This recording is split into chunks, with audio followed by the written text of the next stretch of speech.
Which mic do I use? Which mic do I use? Okay.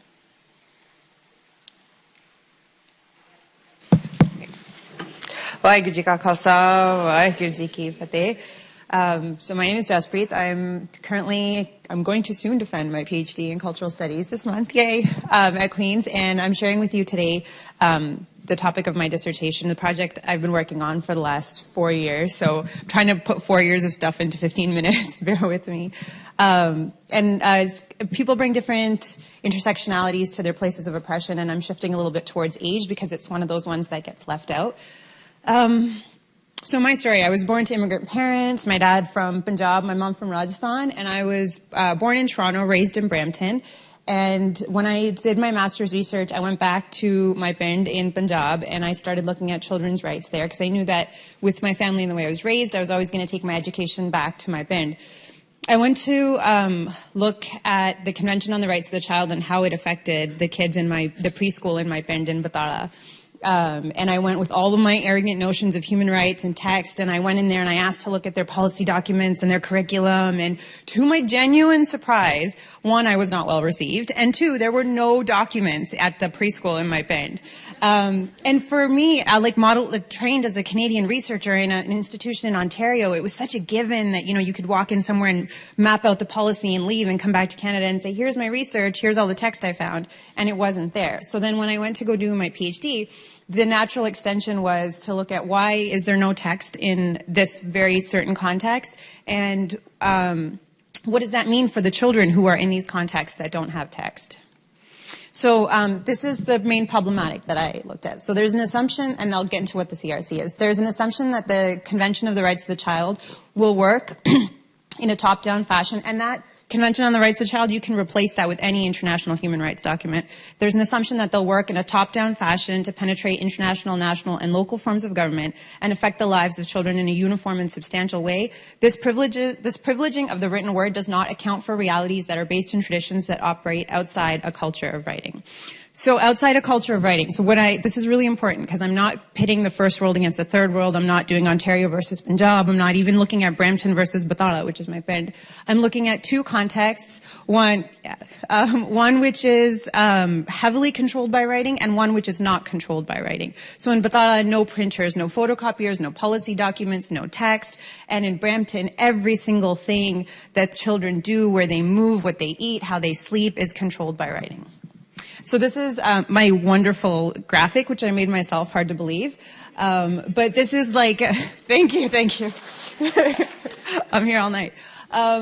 So this is how when people sit down to write these treaties, this is how they're imagined, that the UN will, and then it'll be signed and ratified by India or Canada, and then the province will take it on, and the little boxes at the bottom are all the institutions that children interact with, schools, hospitals, social workers, and that it'll change the lives and the spaces of children.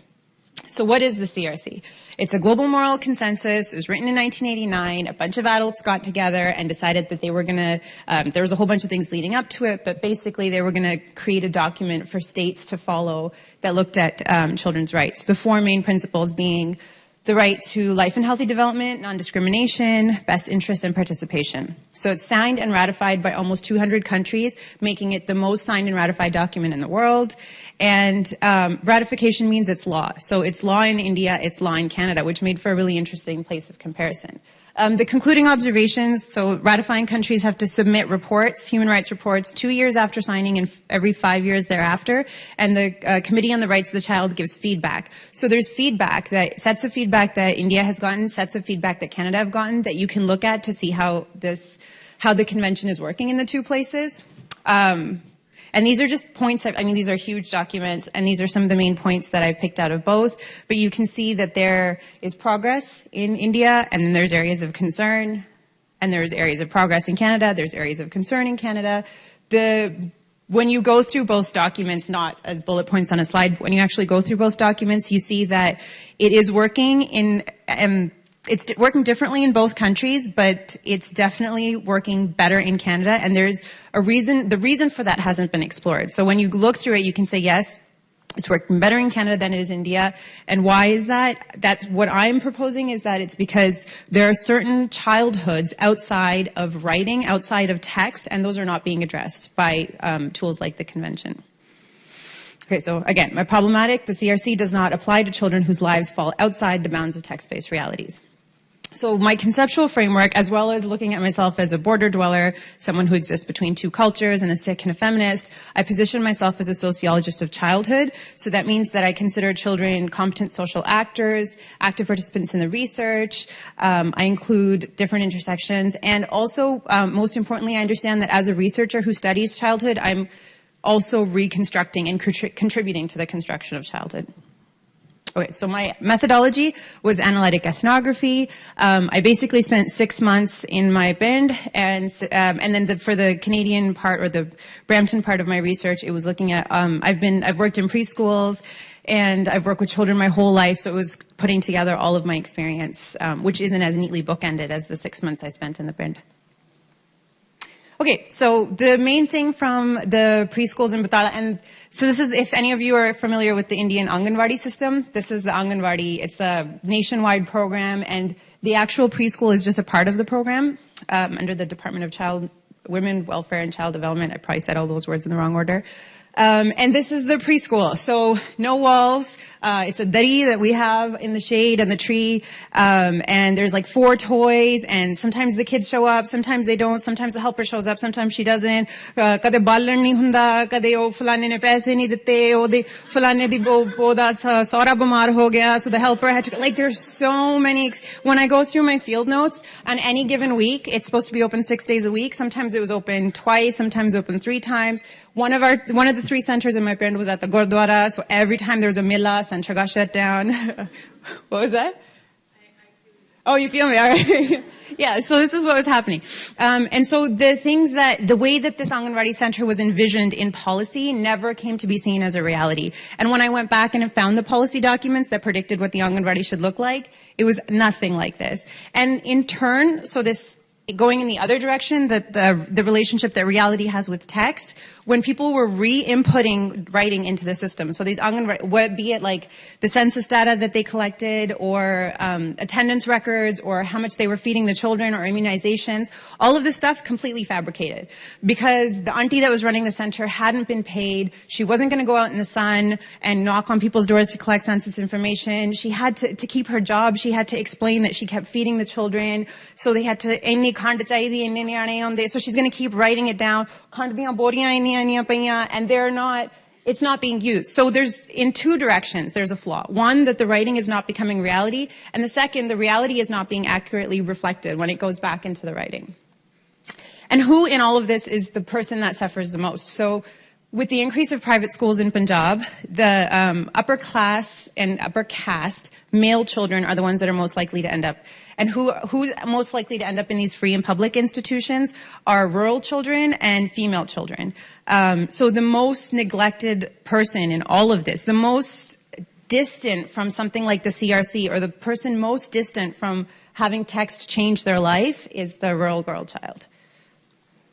Okay, versus the girl child in Brampton. And I'm not saying that there are so many struggles around gender in Brampton, but in terms of being present in institutional life where they have access to text, girls are equally present. And that was what my experience of being in preschools in Brampton were. They were equally present, and thus the opportunity for them to be influenced by text was equal. And just to juxtapose how the reality in Punjab not being controlled by text, reality in preschools was so controlled by, so there's the Day Nurseries Act in Ontario, which you have to follow if you're opening a care center with more than 5 children. And every single thing, I have a few excerpts of the Day Nurseries Act. So outdoor play, each child under 30 months in attendance for 6 hours or more in a day must spend up to 2 hours each day outdoors for play or walk in a stroller or both, weather permitting, unless a physician or parent or the child advises otherwise in writing. So this meant as preschool teachers, during the winter, we got them all dressed up, we threw them outside, and then we stood there and we stared at our watches, because it was like, they have to the minute, they have to be outside for 2 hours a day, otherwise we're going to lose our license. And then they had to be on their beds for 2 hours a day. I myself held children on their beds. There was this one little boy who would only stay stay on his bed if I sang Five Little Pumpkins Sitting on a Wall. For like an hour, I would just sing that song because he wouldn't stay on his bed. And I would sit there thinking, what am I doing? Why am I holding this child's body to these standards of writing when they don't actually make sense for that child in that moment? So again, so these are all just different things like ratios, preschool. And does anyone here work in preschools? So you know how important ratios are? Like if there's an extra child and we're above ratio, we need to run out, get another teacher, we're going to lose our license. Again, all of these things. So very, very controlled spaces of children. So going back to the problematic, this means that those who need the CRC the most are the least likely to be in the places those who need the mediation of the CRC the most are the least likely to be affected by it. So not only are children in places like Brampton more likely to be in these institutional spaces that are controlled by text, but in Punjab in rural Punjab they're less likely to be, but their experiences are also negotiated through their status and their place. And this is why I modified my amazing graphic from before. And this time, because gender is like black and white, she got a dress to explain that she's a girl. And she is further away, so far away from those institutions that would have text. And so things like the CRC or human rights documents will never affect her life. So how to move forward from a Sikh lens? And I think this is a really important thing that the Convention on the Rights of the Child did. I don't think it needs to be thrown out completely. Article 12, which is the right to participation, is one of the most important things. So it says that children have the right, as people who are advocating for children, we need to look at their best interests, but also have to have them participate. They have to be there. They have to be at the table. And that to me is participation is a huge principle that I get from Sikhi as well. And so the question for me is not how do I solve this problem, but my question is how do I get out of the way and how do I support the girls who are in these situations? And that happens through dialogue and my ability to support them and not impose my own ideas of childhood and human rights on them. And then these are just some questions that I have looking forward. So if text doesn't dictate reality in these rural areas, what does? Which is a really important one because I haven't been able to fully just articulate what it is that drives the driving force if it's not text. Because once I can figure out what that is, that's something that can be used to change a human rights situation. Why do people, so again, all these ideas of like power and control and being watched, and why do people in Brampton preschools adhere so strongly to written protocols? Is the CRC still useful? How can children participate in conversation? And this last one was something I really got thinking about when I was trying to write, is the lack of access to text an intentional human rights violation? So I know that not only was text not effective in Punjab, but I could not get my hands on policy documents if I tried. And that slow internet, that people who won't take meetings with you, the lack of things in writing, the question always comes up, is there someone who understands the importance of text and is intentionally keeping us away from these things so we don't come up with conceptual frameworks that'll help us move forward? Thank you.